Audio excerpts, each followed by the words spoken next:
आदरणीय शिक्षा मंत्री जी, हरियाणा सरकार, नमस्ते।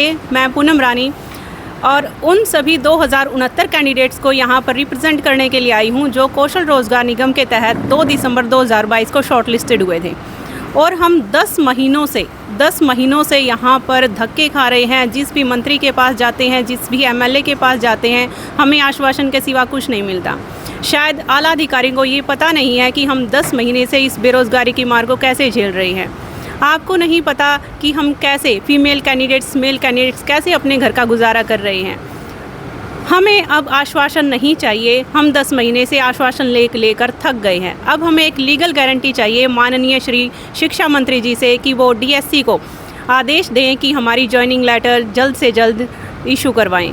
हम डीएससी के पास जाते हैं, वो कुछ और बोलते हैं। हम किसी मंत्री के पास जाते हैं, वो कुछ और बोलते हैं। सबके अलग अलग स्टेटमेंट्स होती हैं। अब हम किस पर विश्वास करें, किस पर नहीं करें। माननीय शिक्षा मंत्री जी, हम ये चाहते हैं कि 5 सितंबर को शिक्षक दिवस पर आज हमें आप जॉइनिंग लेटर देकर कृतार्थ करें। अगर हमें अब भी जॉइनिंग लेटर नहीं मिलते हैं तो हम 2 अक्टूबर गांधी जयंती पर आमरण अनशन करने वाले हैं डीएससी के सामने। हम ऐसा क्रांतिकारी कोई तरीका नहीं अपनाना चाहते। हम सबसे पहले नरम दल वाले नेताओं की बात करेंगे, लेकिन अगर हमारा उससे काम नहीं चलता है तो फिर हमें गरम दल नेताओं वाली बात करनी पड़ेगी। और हम सरकार के खिलाफ बिल्कुल भी नहीं जाना चाहते। हम शांतिपूर्वक तरीके से अपने जॉइनिंग लेटर लेना चाहते हैं और आपसे बहुत उम्मीद लेकर आए हैं। हम पिछले कुछ दिनों पहले भी आपसे मिलने के लिए आए थे। आपने 1 हफ्ते के अंदर हमारे जॉइनिंग लेटर इशू करवाने का आश्वासन देकर हमें वापस भेज दिया था, लेकिन फिर भी हम 20 दिन का इंतज़ार करने के बाद आज आए हैं। आज आप अपने आवास पर नहीं हैं, हमें इस बात का खेद है, लेकिन हम यहाँ फिर भी आपका इंतज़ार करेंगे और हमारे जॉइनिंग लेटर का वेट करेंगे। लेकिन अब भी मैं आपसे लास्ट में, और मेरे साथ जितने साथी आए हैं वो भी, और जो साथी घर पर हैं जो आज आ नहीं सके हैं, 2069 कैंडिडेट आपसे शिक्षक दिवस पर हमारे जॉइनिंग लेटर की उम्मीद करते हैं और उम्मीद है कि आप हमारी इस उम्मीद पर खरा उतरेंगे। धन्यवाद। सर, मेरा नाम दीपक कालीरमन है। मैं TGT English short listed candidate हूँ जो कि कौशल रोजगार निगम द्वारा 2 दिसंबर 2022 को शॉर्टलिस्ट किए गए थे और मैं जींद ज़िले से बिलोंग करता हूं। सर,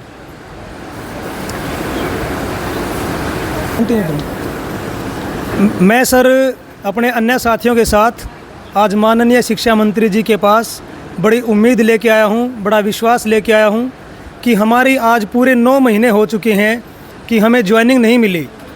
9 महीने में एक माँ अपने बच्चों को जन्म देती है, वो उसको मुक्त कर देती है उन बाधाओं से जिसको वो 9 महीने पेट में सहन करता है।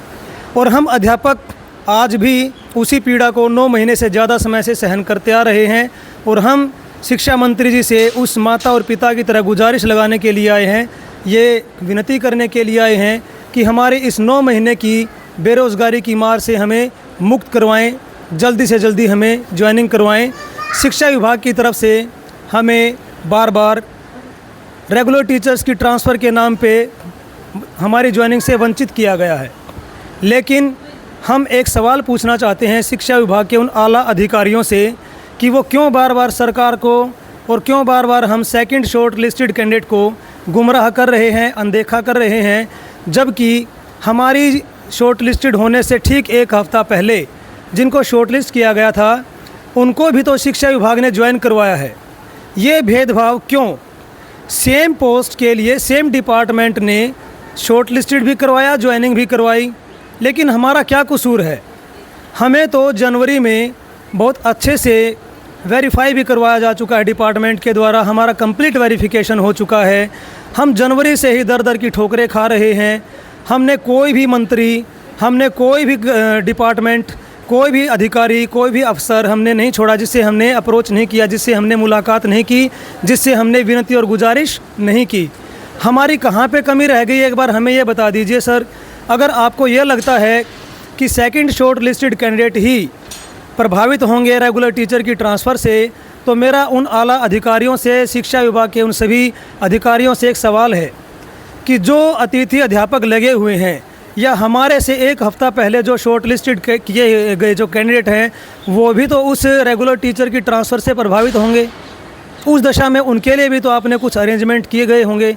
हम भी उस अरेंजमेंट को रेडी हैं। हम अंडरटेकिंग देने को तैयार हैं कि अगर हमारी पोस्ट पे रेगुलर टीचर आता है तो हमें हमारी पोस्ट से रिलीव करके जहाँ से वो रेगुलर टीचर आता है उस पोस्ट पे हमें भेज दिया जाए, उसकी जगह पे हमें प्रतिस्थापित कर दिया जाए। विभाग से हाथ जोड़ के ये विनम्र प्रार्थना करते हैं कि शिक्षकों की इस बेरोज़गारी की मार को अब और ज़्यादा लंबे समय तक ना खींचा जाए, क्योंकि अभी हमने देखा हाल फिलहाल में करीब 3-4 दिन पहले एक न्यूज़ हमने पढ़ी, जो कि हम पिछले 6 महीने से पढ़ते आ रहे हैं कि रेगुलर टीचर की ट्रांसफ़र होगी अगले महीने, रेगुलर टीचर की ट्रांसफ़र होगी अगले महीने। हकीकत क्या है, रेगुलर टीचर की करंट में क्या सिचुएशन है, उन्होंने बताया कि 3 नवंबर से रेगुलर टीचर की ट्रांसफ़र होगी। लेकिन क्या 3 दिसंबर हमेशा की तरह फिक्स है? क्योंकि ये कभी 3 अप्रैल हो जाती है, तो कभी जुलाई हो जाता है, तो कभी अगस्त और सितंबर हो जाता है। हमने 19 मई को हमारे उक्त जो अतिरिक्त शिक्षा सचिव थे, जो कि राजेश खुल्लर जी हैं, हमने 19 मई को सचिव जी से मुलाकात करी, प्रार्थना करी, तो उन्होंने तुरंत शिक्षा विभाग के अधिकारियों को हमारे सामने बुलाया और हमसे पूछा और उनसे भी कहा कि इन लोगों को आपने ज्वाइन क्यों नहीं करवाया। शिक्षा विभाग तो बार बार ये कहता है कि हमने तो कौशल रोजगार निगम के तहत अध्यापकों की ज्वाइनिंग करवा दी, लेकिन ये लोग कहाँ हैं फिर? 2069 टीचर आए हुए हैं, इनके प्रतिनिधि आए हुए हैं, इनकी ज्वाइनिंग कहाँ है फिर? तो शिक्षा विभाग के अधिकारियों ने कहा था कि सर, हम जून में ट्रांसफ़र प्रक्रिया को पूरी कर लेंगे और जुलाई में अगले ही दिन इनकी ज्वाइनिंग करवा देंगे। उसके पश्चात माननीय राजेश खुल्लर जी ने हमें एक नोट दिया लिख करके, जिसका हमारे पास फ़ोटो भी है, रिसीविंग भी है। उन्होंने हमें नोट दिया था कि 20 जून तक आप लोगों की ज्वाइनिंग हो जाती है तो ठीक है, अदरवाइज़ आप मेरे को आप रिमाइंडर करवाने ज़रूर आना। आपकी ज्वाइनिंग का काम मैं खुद देखूंगा और आपकी ज्वाइनिंग जल्दी ही करवाऊंगा। मुख्यमंत्री जी ने भी अभी 13 अगस्त को, इसके अलावा हम अगस्त के महीने में 5 बार मुख्यमंत्री जी से मुलाकात कर चुके हैं। हमने यमुनानगर के जनसंवाद में मुख्यमंत्री जी से प्रार्थना की, मुलाकात की। हमने फिर 13 अगस्त को करनाल में मुख्यमंत्री जी के जनसंवाद में उनसे मुलाकात की, प्रार्थना करी। उसके पश्चात 14 अगस्त को हमारी टीम के प्रतिनिधियों ने फतेहाबाद में मुख्यमंत्री जी से मुलाकात करी, प्रार्थना करी। तत्पश्चात 19 अगस्त को फिर से पानीपत के तीज महोत्सव में मैंने और अपने अन्य साथियों ने हमने मुलाकात की और ज्ञापन दिया और विनती करी कि सर, हमारी ज्वाइनिंग आप जल्दी से जल्दी करवा दीजिए। हमें किस गलती की सज़ा दी जा रही है, उस गलती की सज़ा को अब हम और भुगतने के काबिल नहीं हैं। सर, हम बड़ी मजबूरी से कहते हैं, हम सरकार के ख़िलाफ़ नहीं, हम शिक्षा विभाग के ख़िलाफ़ 2 अक्टूबर से आंदोलन और भूख हड़ताल करने के लिए बैठने वाले हैं। हम मजबूर हो चुके हैं। इस 2 अक्टूबर को हमें पूरे 10 महीने हो जाएंगे और इस 10 महीने की बेरोज़गारी की मार को कैसे सहन किया जा सकता है, वो हमसे बेहतर कोई नहीं समझ सकता।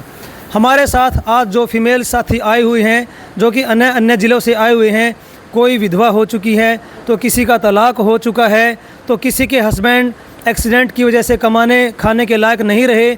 उन महिला साथियों का और हमारे जैसे साथियों का, जिनको प्राइवेट स्कूल वालों ने धक्के देकर बाहर निकाल दिया है कि भैया आप लोगों को तो शॉर्ट लिस्टेड किया जा चुका है, आप लोगों को तो सरकार किसी भी दिन ज्वाइन करवा देगी, हमें तो टीचर से मतलब है। अब हम प्राइवेट स्कूल से भी हाथ धो बैठे हैं। तो मैं शिक्षा विभाग से, आला अधिकारियों से, शिक्षा मंत्री जी से, माननीय मुख्यमंत्री जी से मैं एक अनुरोध करता हूं कि सर, अगर हमारी ज्वाइनिंग आप नहीं करवा सकते, अगर कोई सरकार शिक्षा विभाग के ऊपर ये आदेश लागू नहीं करवा सकती कि जब सीट खाली है उसके बावजूद भी आप इनको ज्वाइन नहीं करवा सकते, तो सर हमें कैंसिलेशन के मैसेज करवा दीजिए, ताकि हम कम से कम जो 8-10 हज़ार रुपये की नौकरी कर रहे थे प्राइवेट स्कूल वाली, कम से कम हम वहाँ पे तो वापस जा सकें। हमारी इस बेरोज़गारी की मार को हम और सहने के काबिल नहीं है सर। हम अपने बीवी बच्चों के साथ, छोटे छोटे बच्चों के साथ चंडीगढ़ या पंचकुला में अपने बच्चों के साथ भूख हड़ताल में बैठेंगे सर, और बलिदान देने के लिए अब ये शिक्षक वर्ग तैयार हो चुका है, कमर कस चुका है। अगर हमें सितंबर में ज्वाइनिंग नहीं मिली तो हम ये करने को मजबूर हो जाएंगे। हम सरकार के ख़िलाफ़ नहीं, हम शिक्षा निदेशक और शिक्षा विभाग के ख़िलाफ़ आंदोलन का ऐलान करते हैं, जो कि हम गांधी जयंती जी के दिन 2 अक्टूबर के दिन हम उस आंदोलन की शुरुआत करेंगे पंचकुला में।